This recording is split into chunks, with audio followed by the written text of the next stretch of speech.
Órale, damas y caballeros, ¿están listos? Ladies and gentlemen, are you ready? From Allegiant Stadium, Las Vegas, welcome to the Riyadh Season Card main event, live on Netflix. Two of the best fighters in the world, pound for pound, are about to face each other in this main event. 12 rounds of boxing for the Ring Magazine and universally recognized, undisputed super middleweight championship of the world. And it's all brought to you by special thanks to the Kingdom of Saudi Arabia and the custodian of the two holy mosques, King Salman bin Abdulaziz Al Saud, His Royal Highness the Crown Prince Mohammed bin Salman, and Chairman of the General Entertainment Authority and Saudi Boxing Federation, Turki Al-Rashid. This event is a presentation of Riyadh Season with the General Entertainment Authority, GEA, and it's all live on Netflix. Sanctioned by the Nevada State Athletic Commission, Chairman Dallas Holland, Executive Director Jeff Mullen. The three judges assigned to ringside: Tim Cheatham, Max DeLuca, Steve Weisfeld, and your referee in charge of the action at the bell, World Championship veteran referee Thomas Taylor. And now, ladies and gentlemen, the officials are in place and they are ready. The fighters are in the ring and they are ready. So for the sold-out, standing room only crowd here at Allegiant Stadium, and for the millions watching around the world, from Las Vegas, Nevada, USA, ladies and gentlemen, let's get ready to rumble!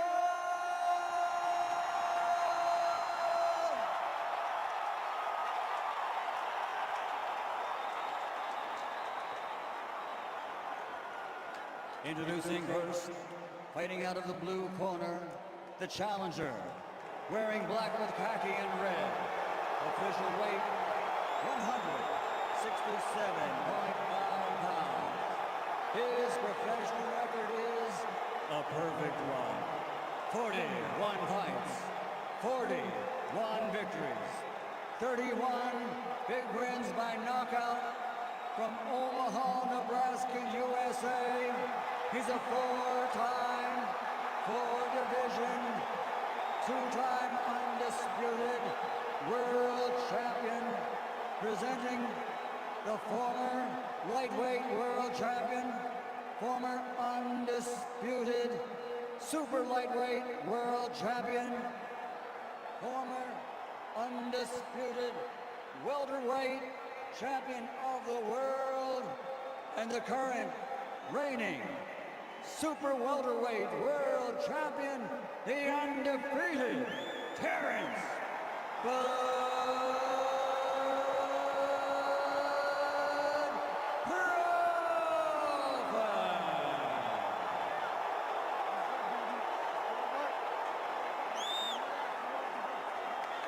And fighting out of the red corner, wearing black and gold, officially weighing in at 167.5 pounds. In 67 professional fights, he has 63 victories, including 39 wins by knockout. Only 2 defeats with 2 draws. He's the four-time four-division world champion, the former super welterweight world champion, former middleweight world champion, former light heavyweight world champion, and the reigning, defending, Ring Magazine undisputed super middleweight champion of the world. Damas y caballeros de Guadalajara, Sinaloa, Mexico, Saúl Canelo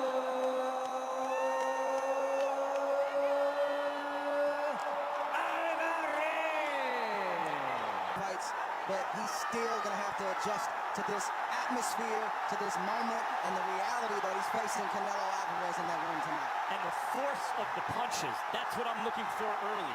How does Crawford react to the force of Canelo Alvarez's punches, especially to the body?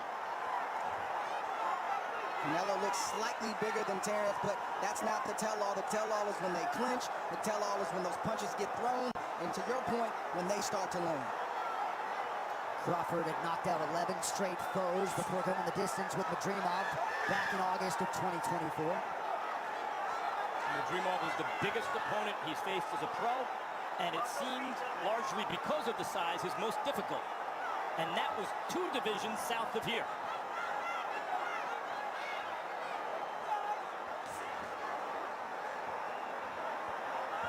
A lot of boxing experts felt as though Alvarez needed to be on the pressure early. Crawford at times has been a slow starter, sometimes by design.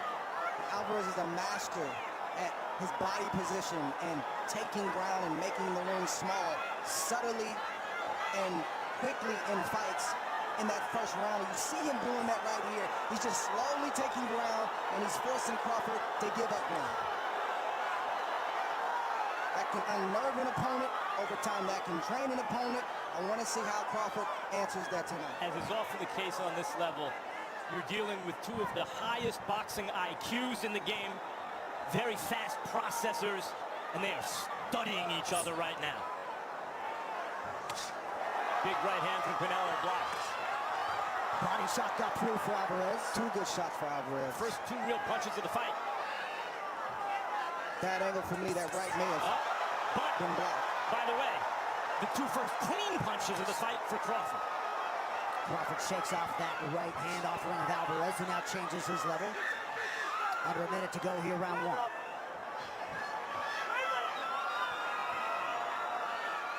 Everything Canelo's thrown so far, it's been with force, but it's been blocked.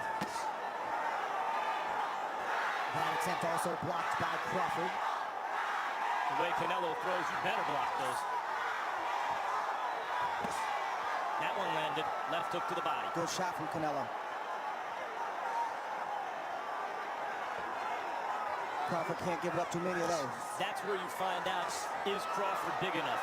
Can he take those kind of shots? Over time. Over time.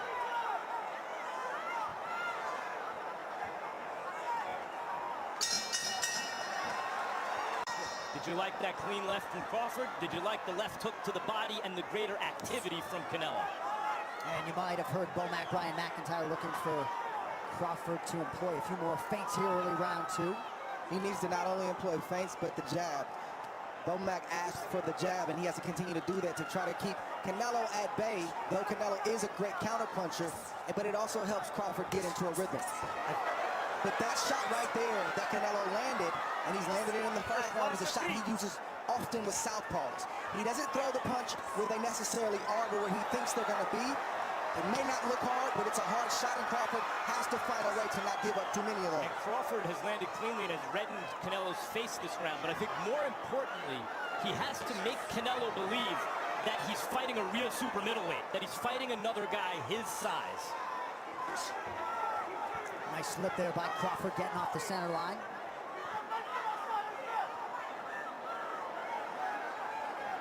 Canelo is not a jabber. It's not something he does very often.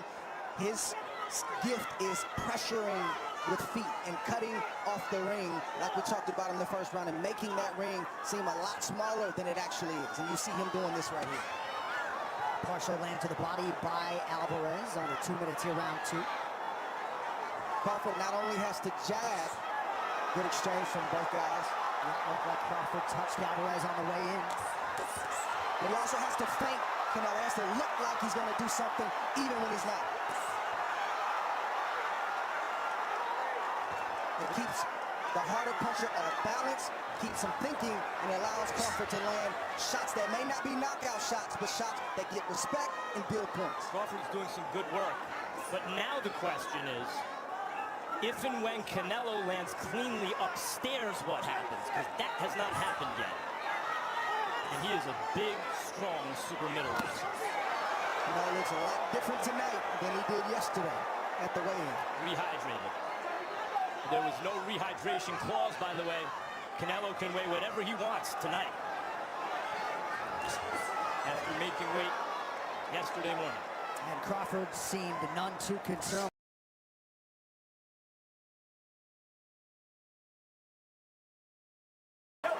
WWE Star Power with us tonight. Triple H alongside Stephanie McMahon. Great to have them with us as we arrive at round 3 of the mega fight, Canelo Alvarez and Bud Crawford. The fight is still early, but Crawford has had inactivity over the last 2 or 3 years. Good shot right there from Canelo.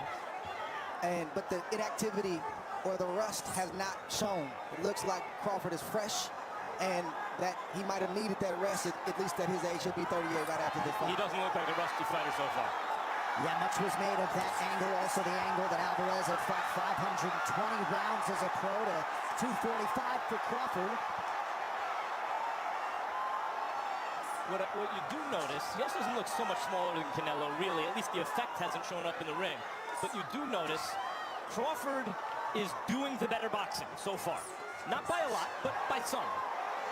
But the effect, the punches' effect on Canelo is not like the punches' effect on lighter weight fighters through 2.5 rounds. And in these moments right here, these last 30, 40 seconds, even though Crawford is landing some shots, Canelo's trying to send a message to Crawford with the punches he's throwing and the pressure he's applying. So far, Crawford hasn't gotten the memo. You might have seen Skipper Kelp's unofficial scorecard gave Crawford rounds 1 and 2. I could see it. I thought the first could have gone either way. I could see giving the second to Crawford. Good body shot right there from Canelo. A signature lead left hook to the body. Yeah, that's a good sign for Canelo Alvarez. Skipper Kelp, talk to us. Right now, Crawford's just doing a better job of managing the distance of the fight. He's where he wants to be right now. Good point. Crawford got that right hand in the way of that body shot from Alvarez. Both guys landing below 20% here early on. You study Canelo Alvarez, you got to know that he'll have 3 or 4 times around where he presses. You can sense it, you can see it in his body language, but then he needs to rest. So Crawford is trying to press and stand his ground more when Canelo wants to rest, which is what you see right now. Which breaks Canelo's forward momentum. Can't get a head of steam going. That's the most responsible time to build up points if you're Crawford, is when Canelo wants to rest.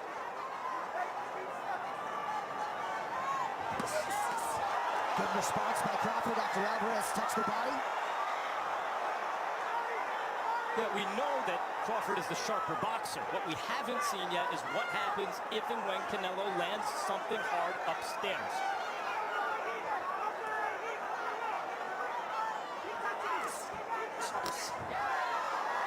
Good shot from Canelo. Canelo likes to change levels. So far, the hard shots have been all downstairs, but it's not going to be that way all night. Some useful body work from Canelo Alvarez in round 3.